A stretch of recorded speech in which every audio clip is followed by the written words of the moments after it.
I wanted to start by talking about some of these flood warnings. I know we just had Jennifer kind of rolling through some of the impacts that we're tracking with the Withlacoochee, and that is going to be our concern through the rest of this week. I was talking about it all weekend long, but we still have those very high water levels. So here are just a couple of spots that at this point we have the flood warnings in effect, and we are still dealing with those rising waters. And in some cases, right on through Friday, we're talking above flood stage, and in some cases, we're at record levels. The Hillsborough at Morris Bridge, we're currently right around 38 feet.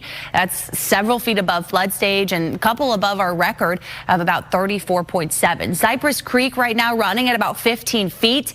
Our flood stage hits at 8 feet, and the Withlacoochee right now we're kind of right around that 11-foot range. We're 2 feet over the flood stage, not quite in record territory, but expecting these waters to continue to climb. And in some cases through this week, we're still going to be dealing with those elevated water levels. You think about all of the water that comes in with the storm, and it takes a while for them to recede back down, especially in our creeks and some of our inlets and our waterways that kind of feed into the Gulf. And so as we check on highs yesterday, we've overall had some more refreshing feeling temperatures just in time for the weekend. After Helene rolled through, it really was so hot, so humid on the back end of that storm as folks were out trying to do their cleanup efforts. So at least humidity has been low, and temperature-wise, we topped out in the mid-80s for most of the area yesterday. Now, for today, kind of going to be similar. We're talking temperatures going to stay on the cooler side the next couple of hours. We've got upper 60s, low 70s, and then it's not until about noon where we break out into the low 80s here in Tampa, forecasting a high of 86 this afternoon, so pretty similar to where we hit yesterday. We've kind of been topping out right in that range the last couple of days. We do have some of that drier air as we look kind of higher up into the atmosphere, this brown and yellow color. That's all that drier air, and that's what we can thank for really the break in the humidity that we have had. And it's that time of the year where we're tracking some fronts swinging through, and so some even drier air set to arrive as we look ahead to Wednesday and Thursday.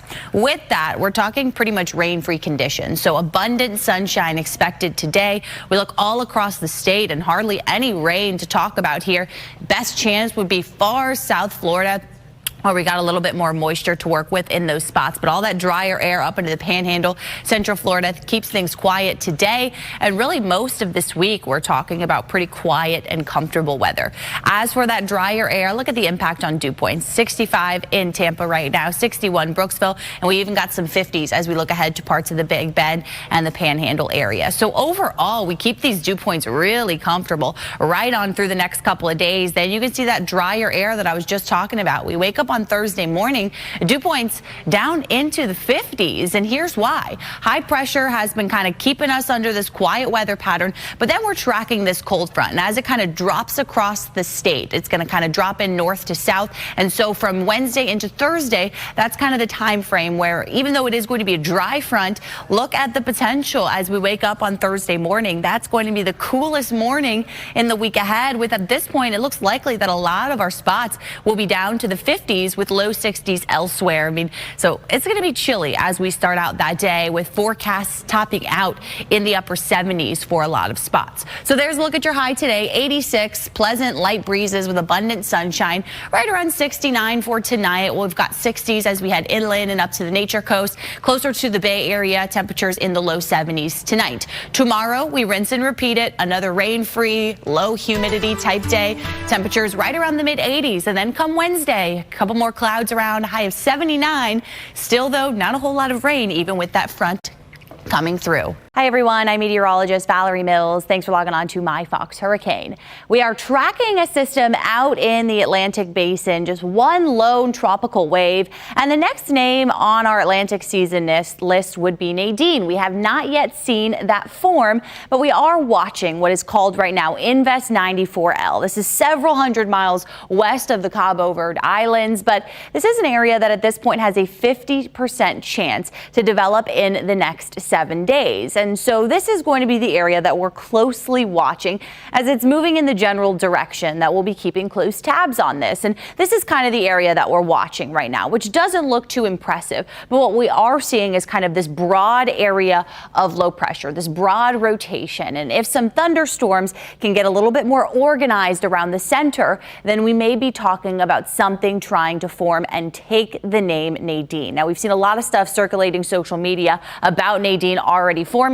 That is not the case. But if this develops, it would be called Nadine if it's able to become a tropical storm, as it generally is moving to the west. Now, we are seeing our models all in consensus here. It takes this kind of dip to the south before generally continuing on this westward path. And then this is where things will spread out just a little bit. As far as the solutions we're seeing right now, we have some strong fall steering currents that would guide this system. If it gets kind of closer to the Leeward Islands, parts of the Caribbean, that's when conditions are a little bit more favorable for this to strengthen. But at this point, here's a look at our FOX model. And this is the area that we're kind of watching here. And watch as it kind of starts to dip a little bit more to the south and west. This is right on through Tuesday and Wednesday. And then as we get closer to that Thursday, Friday time frame, this general area is kind of on approach to, say, areas maybe around Puerto Rico, maybe the Bahamas, if it curves a little more up this way. So we could just be talking about some rain and some higher surf. But once it gets into this region, waters are very warm. And so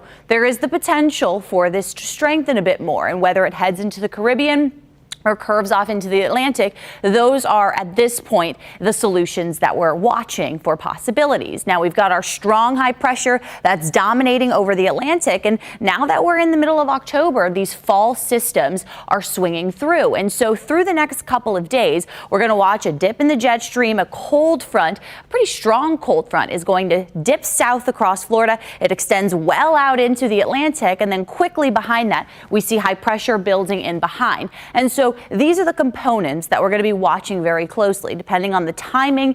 If that storm kind of makes it into this area where then it's able to start strengthening, those are going to be some of the currents that will be guiding that storm. Whether it stays a little bit more to the south and moves into the Caribbean, well, we've got water temperatures here in the upper 80s, so likely to see some additional development. But if it kind of ends up on this track, it's almost more likely to end up into parts of South America, because we'll have that cold front that will overall kind of block it from curving up into the state. But then the other solution, if it turns north a little bit earlier, we could see this skirt up the East Coast, and with that front extending off the East Coast, that would also act as kind of a barrier for where that storm could go. So this is still several days out. It's not likely until the end of this week or even into the weekend where we start to talk about the potential for that developing. And so we'll continue to watch that, keep you updated, of course. But right now, it's just Invest 94L in the Atlantic Basin and quiet otherwise.